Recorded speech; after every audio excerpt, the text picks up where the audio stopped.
আর জান্নাতীদের 120 কাতার হবে। কত কাতার? 120 কাতার। তার মধ্যে 80 কাতার হবে উম্মতে মুহাম্মাদি, বলেন সুবহানাল্লাহ। আর এই উম্মতে মুহাম্মাদির মধ্যে আরো 70,000 স্পেশাল মানুষ আছে। কত হাজার? যারা বিনা হিসেবে বিনা আযাবে ডাইরেক্ট জান্নাতে যাবে ইনশাআল্লাহ। বলে দিব তারা কারা? 70,000। তবে অন্য একটা হাদিসে আসছে যে প্রত্যেক হাজারের সাথে আরো 70,000। তবে শর্ত কঠিন। কিরকম শর্ত? সাহাবীরা বসে ডিসকাস করছেন কে হতে পারে তারা। কেউ বলছেন তারা হয়তো প্রথম দিকের মুসলিমরা হবেন, কেউ বলছেন তারা হয়তো মুজাহিদরা হবেন, কেউ বলছেন তারা বদর যুদ্ধের সাহাবীরা হবেন ইত্যাদি। তখন নবী সাল্লাল্লাহু আলাইহি ওয়াসাল্লাম আবার চলে আসলেন, ব্যাক করলেন। ব্যাক করে বলছেন তোমরা কি এই বিষয়ে কি বিষয়ে কথা বলছিলে? তখন সাহাবীরা বললেন আমরা তো ডিসকাস করছিলাম যে কারা হতে পারে সেই 70,000। নবীজি বললেন শোনো, ওই 70,000 মানুষ, এক নাম্বার, ওই 70,000 মানুষ পাখি উড়িয়ে ভাগ্য গণনা করে না। প্রথম কাজটা কি? মানে তারা ইসলাম এত কঠিনভাবে পালন করে যে পাখি উড়িয়ে ভাগ্য গণনা বা হাত দেখা, রাশিফল, এরকম শিরিকের ধার কাছেও নাই। তারা শিরিকের ধার কাছেও নাই। 2 নাম্বার, তারা আগুনের শেকা বা উল্কি দিয়ে, এই ট্যাটু আছে না, ট্যাটু উল্কি আঁকে আগুন দিয়ে, এই ধরনের ট্যাটু উল্কি তারা আগে না শরীরের মধ্যে। এইসব কুলক্ষণে সুলক্ষণে তারা বিশ্বাস করে না। 3 নাম্বার, তারা অবৈধ ঝাড়ফুঁক করে না। অবৈধ ঝাড়ফুঁক করে না। বৈধ ঝাড়ফুঁক করা যাবে। সূরা ফাতিহা পড়ে ঝাড়ফুঁক করা যাবে, সূরা ফালাক নাস ইখলাস পড়ে পড়া যাবে, আয়াতুল কুরসি পড়ে পড়া যাবে, কোরআন হাদিস দিয়ে ঝাড়ফুঁক করা যাবে। কিন্তু অবৈধ কিছু ঝাড়ফুঁক আছে না, তান্ত্রিক কবিরাজদের কাছে মানুষ করে, এগুলো করা যাবে না। আর 4 নাম্বার হচ্ছে তারা সর্বাবস্থায় এক আল্লাহর উপরে তাওয়াক্কুল করে, ভরসা করে, আল্লাহর প্রতি তাওয়াক্কুল করে। এরা হচ্ছে সেই 70,000 মানুষের মধ্যে থাকবে ইনশাআল্লাহ। এক সাহাবী দাঁড়িয়ে বললেন, ওয়াকাশা দাঁড়িয়ে বলছেন যে ইয়া রাসূলুল্লাহ, আমার জন্য দোয়া করেন, আমি যেন সেই 70,000-এর মধ্যে থাকতে পারি। তো নবীজি বললেন হ্যাঁ, তুমি 70,000-এর মধ্যে একজন যাও। এরপর আরো 2 সাহাবী দাঁড়িয়ে গেলেন, আমার জন্য দোয়া করেন। নবীজি বললেন না, ওয়াকাশা অগ্রগামী হয়েছে। এভাবে সবার জন্য দোয়া করতে থাকলে দরজা কি হতো? বন্ধ হয়ে যেত। তো এই দরজা খোলা আছে। এই যুগের মানুষও হতে পারে না?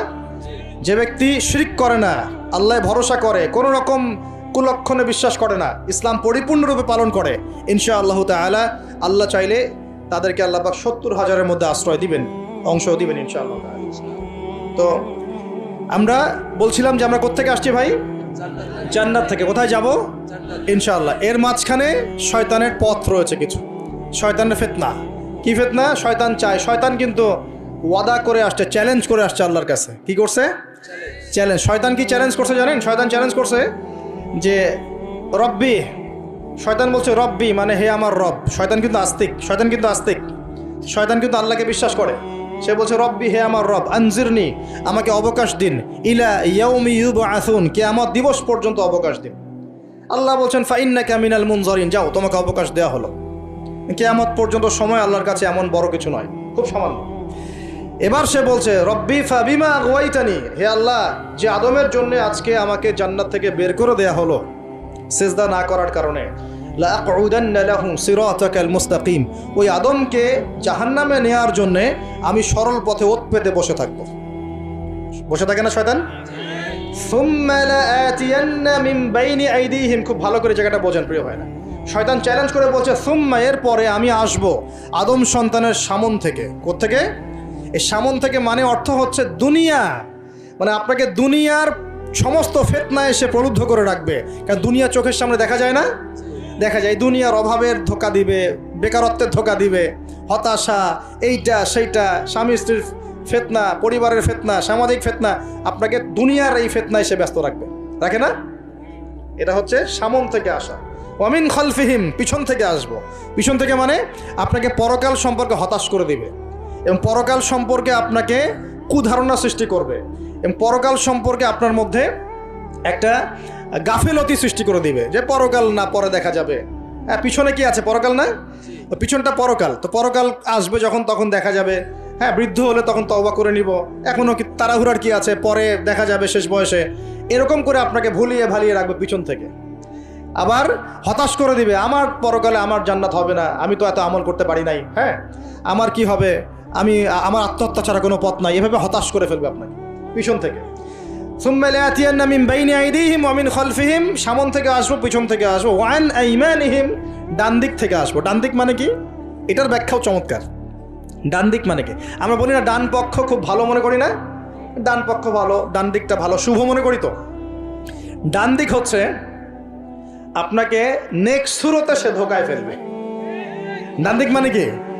নেক্সট সুরতে ধোকায় ফেলবে। মনে করেন ডান দিক মানে ভালো, মানে আপনি নামাজ পড়ছেন কিন্তু নামাজের মধ্যে শিরিক ঢুকাই দিবে। মানুষ দেখতেছে ভালো করে নামাজ পড়ে, নামাজ জাকাত দিচ্ছেন, দান সৎকা করছেন, মনের মধ্যে রিয়া ঢুকাই দেবে। ভালো কাজই তো করছে, ঠিক আছে? মানে হ্যাঁ, এটাও ঠিক। ওই যে হালাল প্রেমের দিকে উদ্বুদ্ধ করার চেষ্টা করবে। নেক্সট সুরতে ধোকা, নেক্সট সুরতে। হ্যাঁ, নেক্সট মানে আলেম হয়েছে মানুষ, সবাই একদম বড় বক্তা আলেম সব বলছে, মনের মধ্যে অহংকার, নেক্সট সুরতে ধোকা, ঠিক আছে? বা মনে হচ্ছে যে এক ভাইয়ের গীবত তহমত সমালোচনা করাকে সে দিনের পথে সংগ্রাম মনে করছে, নেক্সট সুরতে ধোকা। হ্যাঁ, এক ভাইয়ের সমালোচনা করা, গীবত করা, তার চরিত্র উদ্ধার করে ফেলা, এটাকে সে মনে করছে যে দিনের জন্যই করছে, ঠিক আছে? নেক্সট সুরতে ধোকা। নেক্সট সুরতে, ডান দিক থেকে মানে কি? নেক্সট সুরতে আপনাকে ধোকায় ফেলে দিবে। ফেলছে না? ফেলছে। কিন্তু এটা কিন্তু ডেঞ্জারাস। এটা কাদের জন্যে? এটা আবেদ মানুষদের জন্যেই, যারা আল্লাহকে মানে, রাসূলকে মানে, চেষ্টা করে দিনের পথে চলার জন্য, এদেরকে সে ডান দিক থেকে আসবে আর কি। মানে আমাদের ক্ষেত্রে আল্লাহ পাক হেফাজত করুন বলি আমি। আর চতুর্থটা হলো ওয়ান শামাইলিহিম, ওদের বাম দিক থেকে আসবে। এটা কেমন? এটা হচ্ছে ফাসেক জালেম শ্রেণীর মানুষ যারা, তাদের সামনে মদ, জুয়া, জেনা সবকিছু উন্মুক্ত করে দিবে, এগুলোর পিছনে ছোট হয়। তো এইভাবে চতুর্দিক থেকে শয়তান আসবে এবং বলবে, আল্লাহকে বলেছে ওয়ালা তাজিদু আকসারাহুম শাকিরিন, আল্লাহ আপনি বেশিরভাগ আদম সন্তানকেই শুকরগুজার পাবেন না। এটা কি বাস্তব না? এখন বেশিরভাগ মুসলিম নামাজ পড়ে না? পড়ে না? বেশিরভাগ মুসলিম জাকাত দেয় কি দেয় না? রমজান মাস আসছে দেখবেন বেশিরভাগই অনেকেই রোজা রাখবে না, আছে না? রমজান মাসে মানুষ বেপরদায় চলছে না? রোজা রেখেও মানুষ মাপে কম দিবে না? নামাজ পড়ে ওষুধ খাচ্ছে না? মানে বেশিরভাগ মানুষ কিন্তু সত্যি সত্যি আল্লাহর পথে নাই। এই পৃথিবীতে বেশিরভাগ মানুষ বলছে আল্লাহর সন্তান আছে। নাউজুবিল্লাহ। খ্রিস্টানরা বলছে না আল্লাহর সন্তান আছে? তো বেশিরভাগ মানুষকে আমি পথভ্রষ্ট করে ছাড়বো, শয়তান কিন্তু বলে গেছে, এবং সেটা কিন্তু বাস্তব হচ্ছেও। আল্লাহ পাক অন্য সূরায় বলেছেন ওয়া কলিলুম মিন ইবাদিয়াশ শাকুর, আমার শুকরগুজার বান্দা খুব কম হবে। কি হবে? কম হবে। হাদিসের মধ্যে আসছে যে তোমরা ৭৩ দলে ভাগ হয়ে যাবে। কত দল? তার মধ্যে একটা মাত্র দল জান্নাতে যাবে। কয়টা দল?